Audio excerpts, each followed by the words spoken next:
कमी जागेमध्ये जास्त प्रोडक्शन करतोय. ही सगळी सिस्टीम ऑटोमॅटिक रन होते. त्यासाठी आपल्याला एआय मदत करतं. त्यामुळे शेतकऱ्यांना याचा फायदा होऊ शकतो. मार्केटमध्ये तुमचं वर्चस्व गाजवू शकतो. हाय व्हॅल्यू आहे आणि तुम्ही कमी जागेमध्ये करताय. याच्यामध्ये कोकोपीट वापरतो आपण, माती वापरत नाही. जो तुम्ही इन्व्हेस्टमेंट केलेलं आहे ते तुम्ही लवकरात लवकर याच्यामधून मिळवू शकता.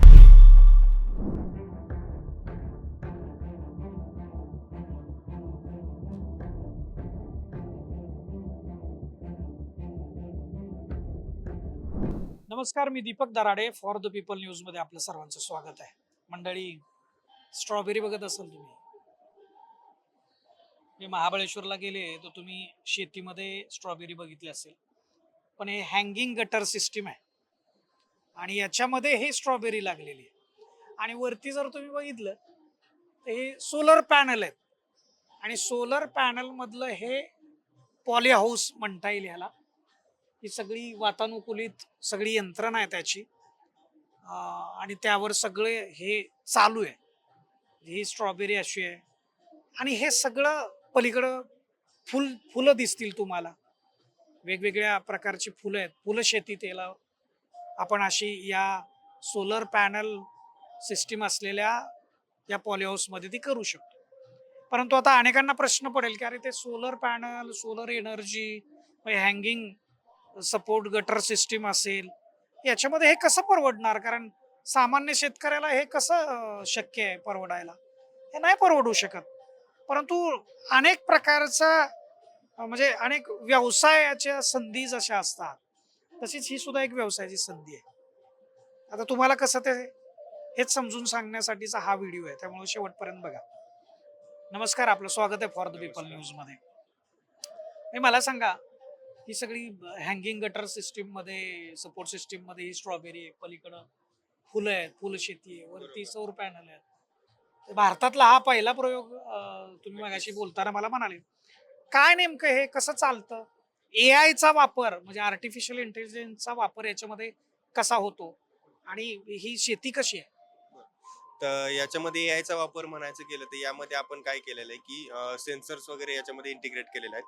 मग कोणत्या पिकासाठी आता याच्यामध्ये आपण 3-4 वेगवेगळी पिकं लावलेली आहेत. तर पिकामध्ये जे न्यूट्रिशन मॅनेजमेंट करायचं तर ते कोणत्या प्रकारे आपण करू शकतो. सध्या पिकामध्ये आता इथं ह्या पिकाला आता कोणत्या न्यूट्रिएंटची गरज आहे आणि आता ते पिकाच्या मुळापाशी कोणते न्यूट्रिएंट्स अवेलेबल आहेत याचा लाईव्ह डेटा आता आपल्याला मिळतोय. सोबत जे एन्व्हायरमेंट आहे ह्या पिकासाठी जे एन्व्हायरमेंट पाहिजे, तुमचं टेम्परेचर असेल, ह्युमिडिटी असेल, लाईट असेल, तर हा किती प्रमाणात पाहिजे तर याचं सगळं रेकॉर्ड आपल्याला मिळतं.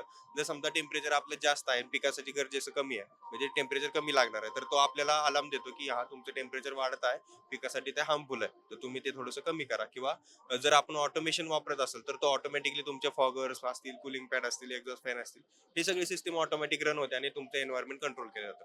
तर त्यासाठी आपल्याला एआय मदत करतं. दुसरं याच्यामध्ये ही जी हँगिंग गटर सिस्टीम आपण केलं आहे, तर याच्यामध्ये आपण जे आपण हे म्हणतो की ॲग्रो टुरिझम कन्सेप्ट जो आहे की लोक म्हणजे फिरायला मला वगैरे मला खरं जातात. तर त्याच्यावर तो विशेष प्रश्न मला विचारायचा होता. कारण आपण इस्रायलच्या शेतीची फार उदाहरणं किंवा त्याचे दाखले इकडे दिलेले आहेत. पण आता तशा पद्धतीचे प्रयोग आपल्या इथं पण सुरू झालेले आहेत. ॲग्री टुरिझम, कृषी पर्यटन हा प्रचंड वाढत असलेला विषय आहे आपल्याकडं. अनेक शहरातल्या लोकांना शेतीमध्ये जायचंय, शेतीमध्ये काम करायचंय, शेतीमध्ये राहायचं सुद्धा आहे आणि तिथं तिथलं जेवण करायचंय. ह्या सगळ्या आनंदाच्या गोष्टी घ्यायच्या, त्याचा आस्वाद घ्यायचा आहे. हा ॲग्री टुरिझमचा विषय कसा होऊ शकतो, हे जरा आमच्या प्रेक्षकांना सांगा. नक्कीच. ॲग्रो टुरिझम मध्ये तुम्ही काय कन्सेप्ट होऊ शकतो, तर हे अशा ज्या कन्सेप्ट आहेत, आता ह्याच्यामध्ये हँगिंग गटर्स आपण ठेवलेत, याच्यामध्ये तुम्ही वेगवेगळा भाजीपाला वगैरे लावू शकता किंवा फ्रुटिंग मध्ये आपण बघितलं ही स्ट्रॉबेरी लावू शकता. मग याच्यामध्ये खाली आपण बेंचेस ठेवू शकतो, तुमचे टेबल ठेवू शकतो आणि खुर्च्या चेअर्स ठेवू शकतो. हा जो गटर आहे तो वरून त्यांच्या टेबलवरती येईल आणि त्याच्यामधून मग ते स्वतःच्या स्ट्रॉबेरीज पिक करतील आणि खातील. किंवा त्याच्यामध्ये काही व्हेजिटेबल असतील, मग तुम्ही एखाद्या त्याच्यामध्ये जे सलाडमध्ये खाणाऱ्या भाजीपाला आहे थोडक्यात, तर तो याच्यामध्ये थोडा लावू शकतो. मग लोकांना खायला मग सोबत त्या टेबलवरती ऑन द स्पॉट ते तोडून हार्वेस्ट करून खाऊ शकतात. मग अशा प्रकारचा कन्सेप्ट इथं राबवला जाऊ शकतो. त्यामुळे तुम्ही नाशिकमध्ये द्राक्ष बागा ज्या आहेत त्याच्यामध्ये अशा पद्धतीचं ॲग्री टुरिझम मी पाहिलेलं आहे. परंतु ही तो तुमची जरा वेगळी कॉन्सेप्ट आहे. सोलर पॅनल आहेत, बाकीच्या सगळ्या गोष्टी, एआयचा वापर खास करू नये. पण याचं आर्थिक उत्पादन पण कसं मिळू शकतं त्यांना? आता याच्यामध्ये सोलर पॅनल आपण कसं वापरलेत तर याच्यामध्ये जी इलेक्ट्रिसिटी लागते पॉलिओसाठी, आता याच्यामध्ये कुलिंग पॅड सिस्टम आहे आपल्याकडे, एक्झॉस्ट फॅन्स आहेत किंवा ऑटोमेशन आहे पूर्ण. ते याला जी लागणारी इलेक्ट्रिसिटी आहे ती सगळी इलेक्ट्रिसिटी जे बाहेरून आपण त्याला पॉवर देण्यापेक्षा किंवा त्याच्यावरती खर्च करण्यापेक्षा आपण सोलरची आपली जी जागा आहे, तर मग आता पॉलिहाऊस वरची जागा आपल्याला जेवढा लाईट पाहिजे तेवढा आपल्याला रिक्वायरमेंट मिळतोय.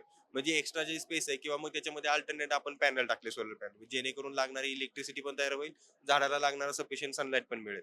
मग आपलं एक स्पेस पण इफिशियंटली आपल्याला यूज करता आली आणि आपल्याला लाईटचा पण आपला प्रश्न सॉल्व्ह झाला. आणि याच्यामध्ये आपण कमी जागेमध्ये जास्त प्रोडक्शन करतोय, त्यामुळे तो आपल्याला फायदा आहे की आपल्याला एखादी हाय व्हॅल्यू क्रॉप जशी की आपण ऑर्किड वगैरे लावले, ऑर्किडचे आपले जवळजवळ 10-12 प्रकारचे आपण फुलं लावले आहेत, जरबेराचे 10-15 प्रकारच्या व्हरायटी आहेत. मग हे अशी जे क्रॉप्स आहेत जेणेकरून हाय व्हॅल्यू आहे आणि तुम्ही कमी जागेमध्ये करताय, त्यामुळे शेतकऱ्यांना याचा फायदा होऊ शकतो. आता जर शेतकऱ्यांना अशा प्रकारचं पॉली करायचं म्हटलं तर 8 ते 10 हजार रुपये पर स्क्वेअर मीटर त्याच्यामध्ये खर्च येतो. म्हणजे तुम्हाला एका स्क्वेअर मीटर, आता हे 4 गुंठ्याचं पॉली आहे, तर 4 गुंठ्यामध्ये आपल्याला 30 ते 35 लाख रुपये याच्यामध्ये खर्च आलेला. पण याच्यामध्ये आपण पूर्ण हे सपोर्ट सिस्टम असेल, तुमची ड्रिप इरिगेशन फॉगर असेल, पूर्ण ऑटोमेशन, हे सगळं त्याच्यामध्ये इन्क्लूड केलेलं आहे. मग असं पूर्ण जर रेडी सेटअप तुम्हाला करायचं असेल तर 30 ते 35 लाख रुपये 4 गुंठ्यासाठी आपल्याला खर्च येऊ म्हणजे शकतो. ज्याला शेती उद्योग म्हणून करायची हो, बरोबर. Commercial. त्याच्यासाठीच हा ऑप्शन आहे. ज्यांना कमर्शियल शेती करायची, ऍडव्हान्स फार्मिंग करायची, त्या लोकांसाठी हा कन्सेप्ट खूप चांगला आहे. आणि तुम्ही कमी जागेमध्ये चांगले हाय व्हॅल्यू त्याच्यामध्ये प्रोडक्शन घेऊ शकता आणि जे नक्कीच मार्केटमध्ये तुमचं वर्चस्व गाजवू शकता. आणखी काय उपयोग होऊ शकतो? म्हणजे हे रेस्टॉरंट आलं, हे तुम्ही स्ट्रॉबेरी किंवा फुलशेतीचं सांगितलं. पण आणखी परदेशी भाजीपाला पण जो आहे नक्की, तर नक्की. तो सुद्धा करू शकतो आणि नक्की. त्याच्यातून फायदा मिळू शकतो त्या करणाऱ्याला. नक्कीच. याच्यामध्ये खूप सारे एक्झॉटिक व्हेजिटेबल्स ते त्याच्यामध्ये तुम्ही घेऊ शकता. याच्यामध्ये तुम्ही एक्झॉटिक व्हेजिटेबलमध्ये आपण बघितलं तर टोमॅटो घेऊ शकता. चेरी टोमॅटो आहेत, रेग्युलर टोमॅटोज आहेत, किंवा ढोबळी मिरची घेऊ शकता. आता याचं महत्त्वाचं काम म्हणजे असं आहे, की एक तर आपण याच्यामध्ये कोकोपीट वापरतो. आपण माती वापरत नाही. आता हे सॉइललेसमध्ये आलं आणि सॉइललेसमधले पर्चेस जे आपलं प्रोडक्ट्स आहे, ते घेणारे जे लोक आहेत ते एकदम हायर लेव्हलमध्ये येतात. म्हणजे त्यांचा क्लास वेगळा आहे. म्हणजे 5 स्टार हॉटेल्स असतील, रेस्टॉरंट्स असतील, मॉल्स असतील, त्याच्यामध्ये हा भाजीपाला विकला जातो. त्यामुळे याच्यामध्ये हाय व्हॅल्यू असणारे एक्झॉटिक व्हेजिटेबल्स, जसे की बेल पेपर्स आहेत आपल्याकडे, तुमच्या लेट्युसेस वगैरे असतील किंवा स्नॅकी पेपर्स आपण म्हणतो ज्याला, गोड मिरच्या किंवा एकदम तिखट हॅबिनर वगैरे चिली, ज्याला 250-300 रुपये आता सध्या मार्केट रेट आहे. म्हणजे बल्कमध्ये दिलं तर स्वतःचं मार्केटिंग तुम्ही केलं तर तीच मिरची तुम्ही 700 रुपये 1000 रुपये किलो पर्यंत विकू शकता.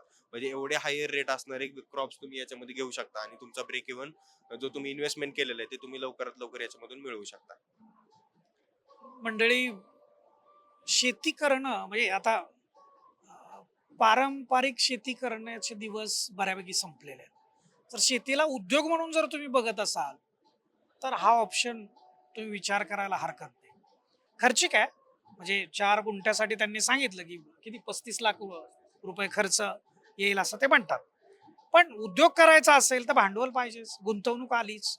आणि ही गुंतवणूक केल्यानंतर ॲग्री टुरिझम सारखा विषय, त्याच्यामध्ये ते रेस्टॉरंट, भाजीपाला, म्हणजे नुसता भाजीपाला नाही तर परदेशी जो भाजीपाला आहे जो 5 स्टार हॉटेलला जातो किंवा रिच लोक जे आहेत ते तुमचे बायर्स होऊ शकतात.